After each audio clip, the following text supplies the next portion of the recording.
उत्तर भारत के तराई क्षेत्र की सुबह धीरे धीरे अपने पैर पसार रही थी।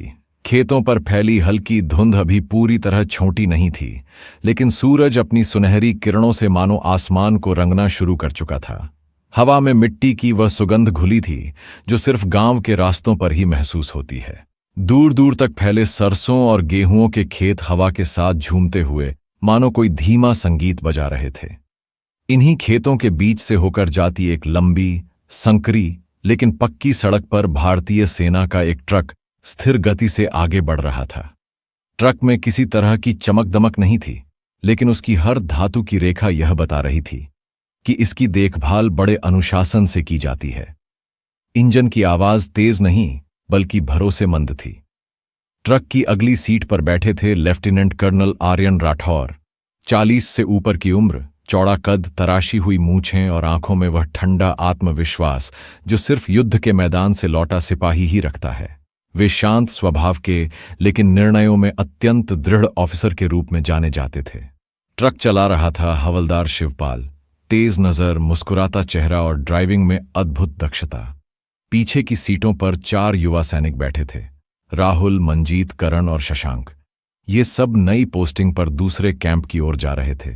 बातचीत धीमी थी, हंसी दबे स्वर में थी, पर चेहरे पर गर्व साफ झलकता था कि वे देश की वर्दी पहने हुए हैं। सड़क लगभग सुनसान थी।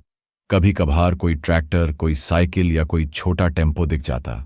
दूर कहीं मंदिर की घंटियों की आवाज तैरकर हवा में मिल जाती।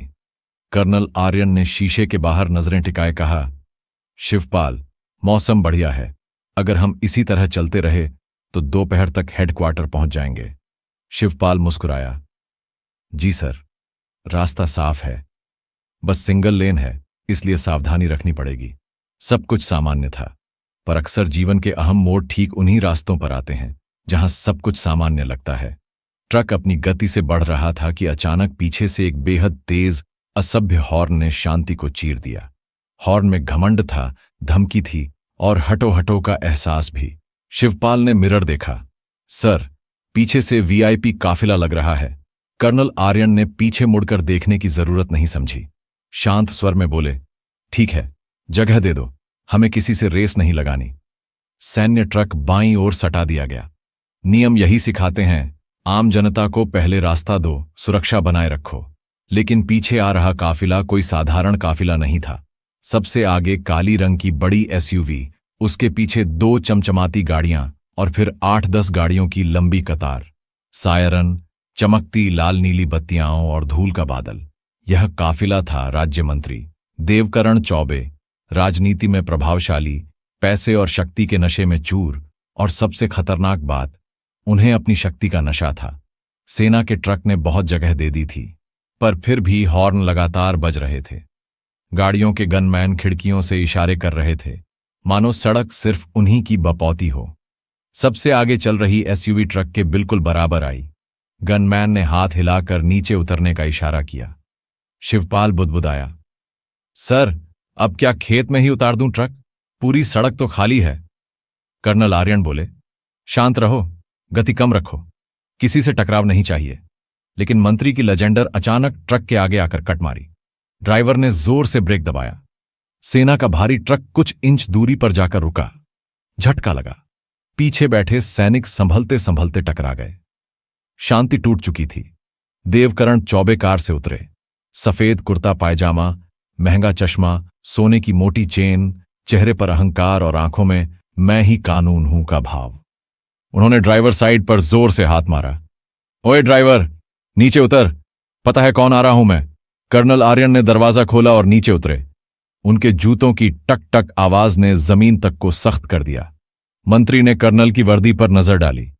कुछ पल चुप रहा, फिर और ज्यादा ऊंची आवाज में बोला, सड़क तेरे बाप की है क्या? बीचों बीच ट्रक घुसाकर मेरे काफिले को रोके बैठा है। साइड देने में क्या तकलीफ थी? कर्नल की आवाज शांत थी लेकिन वजनदार। यह सार्वजनिक सड़क है। हमने आपको निकलने के लिए पर्याप्त जगह दी थी, पर जिस तरह आपने वाहन काटकर सामने रोका, उससे कई लोगों की जान जा सकती थी। मंत्री हंसा, घमंडी, अपमानजनक हंसी। अरे फौजी, तुम जानते नहीं किससे बात कर रहे हो।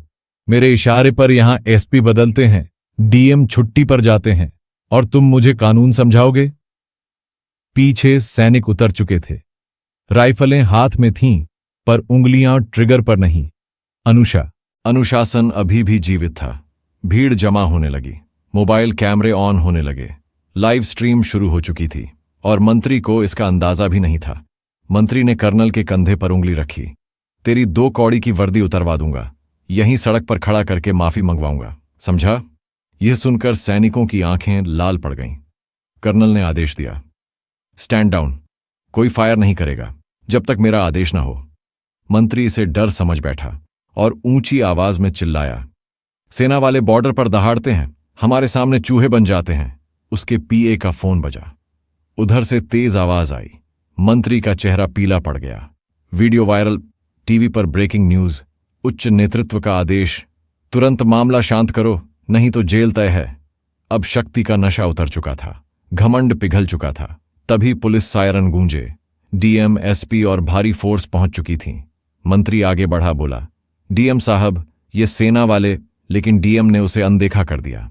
सीधे कर्नल के पास आए, सैल्यूट किया। गुड आफ्टरनून कर्नल साहब, असुविधा के लिए खेद है। मंत्री के लिए यह सबसे बड़ा तमाचा था। एसपी ने कड़क आवाज में कहा, देवकरण चौबे, आप पर सरकारी काम में बाधा डालने, आर्मी ऑफिसर का अपमान करने और ट्रैफिक नियम तोड़ने के मुकदमे दर्ज किए जा रहे हैं। आपकी गाड़ियां सीज होंगी। आपको तत्काल हिरासत में लिया जा रहा है। भीड़ तालियां बजा रही थी। मंत्री के शरीर से पसीना बह रहा था। चेहरा झुका हुआ, उंगली तक नहीं उठा पा रहा था। कर्नल आर्यन ने बस इतना कहा, वर्दी केवल कपड़ा नहीं होती, यह राष्ट्र का सम्मान है। इसे उतारने की धमकी देने वालों को कानून स्वयं जवाब देता है।